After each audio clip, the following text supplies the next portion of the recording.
Yo, what's up warga internet? Pernah nggak sih lo ngerasa anxious parah pas mikir masa depan? Bukan cuma soal karir dan relationship, tapi soal jadi orang tua. I know, mungkin lo mikir, hah? Gue aja sih struggle bangun pagi udah mikirin anak.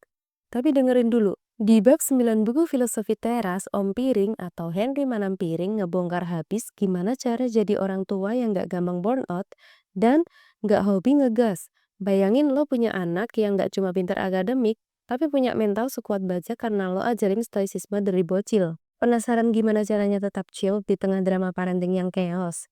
Let's dive in. Filosofi teras menjadi orang tua. 1.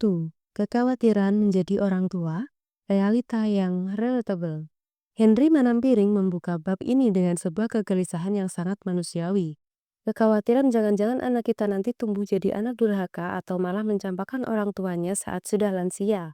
Menjadi orang tua ternyata bukan cuma soal kasih sayang atau materi, karena itu semua nggak menjamin masa depan si anak.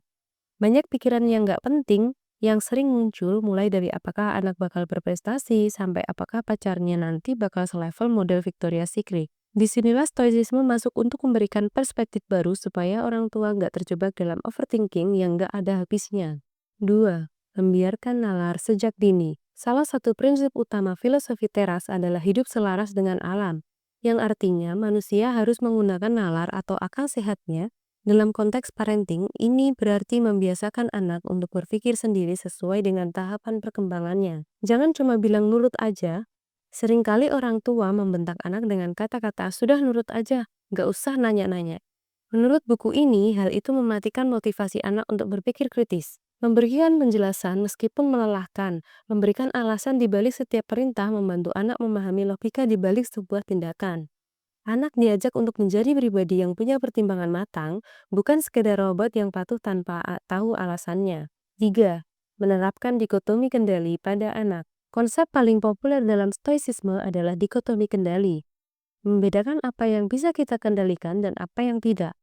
Contoh sederhananya, jika rencana main keluar rumah batal karena hujan, orang tua yang stoa nggak akan ngomel, cuaca kampret, tapi akan mengajak anak mencari aktivitas lain yang tetap bisa dikendalikan di dalam rumah. Menghargai usaha, bukan hasil. Mengutip Carol Dweck, buku ini menekankan pentingnya growth mindset. Jangan cuma memuji, wah kamu pintar, karena itu menciptakan fixed mindset yang bikin anak takut gagal. Lebih baik puji usahanya. Wah, kamu pasti sudah kerja keras buat mendapatkan nilai ini. Dengan fokus pada usaha yang ada di bawah kendali, anak nggak akan hancur mentalnya saat sekali menemui kegagalan. 4. Melepas ilusi kendali sebagai orang tua. Pelajaran tersulit bagi orang tua adalah menyadari bahwa anak bukanlah aset atau barang yang bisa disetir sepenuhnya. Ada hal-hal yang di luar kendali orang tua, seperti kesehatan dan keselamatan. Kita bisa kasih nutrisi terbaik, tapi penyakit atau kecelakaan tetap bisa terjadi di luar kuasa kita. Minat dan karir. Kadang orang tua memaksa anak ambil jurusan tertentu karena merasa itu yang paling menjamin masa depan. Padahal pilihan akhir tetap di tangan anak. Pasangan hidup. Di zaman sekarang masih banyak orang tua yang ingin mengatur siapa yang boleh dinikahi anaknya. Stoicisme mengingatkan bahwa memaksakan kehendak pada hal yang bukan kendali kita hanya akan berujung pada rasa frustasi, kemarahan, dan air mata. 5. Membekali dengan kebijaksanaan bukan sekedar harta. Mengutip Epictetus, Henry menekankan bahwa warisan terbaik bukanlah tumpukan uang, melainkan karakter yang terdidik. Harta di tangan orang yang bodoh akan cepat habis, tapi kebijaksanaan atau seperti etos kerja, kejujuran, dan ketangguhan akan membuat anak bertahan dalam kondisi apapun. 6. Kesetaraan pendidikan, laki-laki versus perempuan. Menariknya buku ini membawa pemikiran Mesonius Seifus dari 2000 tahun lalu yang sangat modern. Tidak ada kebajikan yang hanya khusus untuk laki-laki atau perempuan. Anak perempuan harus mendapatkan pendidikan setinggi mungkin, bukan cuma karena alasan ekonomi, tapi agar mereka bisa menggunakan nalar dan menjadi ibu yang bijak bagi anak-anaknya kelak. 7. Pentingnya sosialisasi. Filosofi teras juga mengingatkan bahwa manusia adalah makhluk sosial. Membiarkan anak tumbuh dengan pengalaman sosialisasi yang cukup sangat penting agar mereka siap menghadapi realita dunia yang beragam.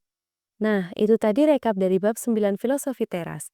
Intinya sih, jadi orang tua itu bukan soal jadi Tuhan yang ngatur segalanya, tapi jadi coach yang membantu anak menemui nalarnya sendiri. Buat lo yang masih muda, mending pelajarin prinsip ini sekarang biar nggak jadi orang tua yang toksik nantinya. Remember, fokus ke apa yang bisa lo kendaliin. Dan biarin sisanya flow gitu aja. Kalau lo suka konten ini, jangan lupa like, comment, dan subscribe. Sampai ketemu di bedah bab selanjutnya. Stay rasional, stay chill.